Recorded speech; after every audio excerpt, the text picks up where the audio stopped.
ദൈവത്തിൻ്റെ ഏറ്റവും പ്രിയമുള്ളവരെ, അവിടുത്തെ സമാധാനം ഞാൻ ആശംസിക്കുന്നു. ഇന്ന് കർത്താവ് നമുക്ക് നൽകുന്ന ദൂത് ജ്ഞാനത്തിൻ്റെ പുസ്തകം 16-ാം അധ്യായം 12-ാം തിരുവചനം. കർത്താവേ, മരുന്നോ ലേപന ഔഷധമോ അല്ല, എല്ലാവരെയും സുഖപ്പെടുത്തുന്ന അങ്ങയുടെ വചനമാണ് അവരെ സുഖപ്പെടുത്തിയത്. സമാധാനത്തോടെ പൊയ്ക്കൊള്ളാൻ ആ പിതാവിനോട് പറഞ്ഞപ്പോൾ ഭവനത്തിലുള്ള കുഞ്ഞ് സൗഖ്യമായി മാറുകയാണ്. എനിക്ക് മനസ്സുണ്ട് എന്ന് പറഞ്ഞപ്പോൾ കുഷ്ഠരോഗികൾ സൗഖ്യപ്പെടുകയാണ്. എഴുന്നേറ്റ് വരിക എന്ന് പറഞ്ഞപ്പോൾ മരിച്ചവരും എഴുന്നേറ്റ് വരികയാണ്. ദൈവവചനത്തിൻ്റെ ശക്തിയെക്കുറിച്ച് പറയുന്നത്.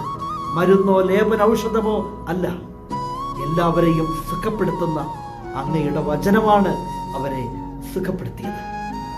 ആ വചനത്തിൽ, ദൈവത്തിൻ്റെ വചനത്തിൽ വിശ്വസിക്കാൻ സാധിച്ചാൽ ദൈവമഹത്വം ദർശിക്കാൻ നമുക്ക് ഇടയാകും.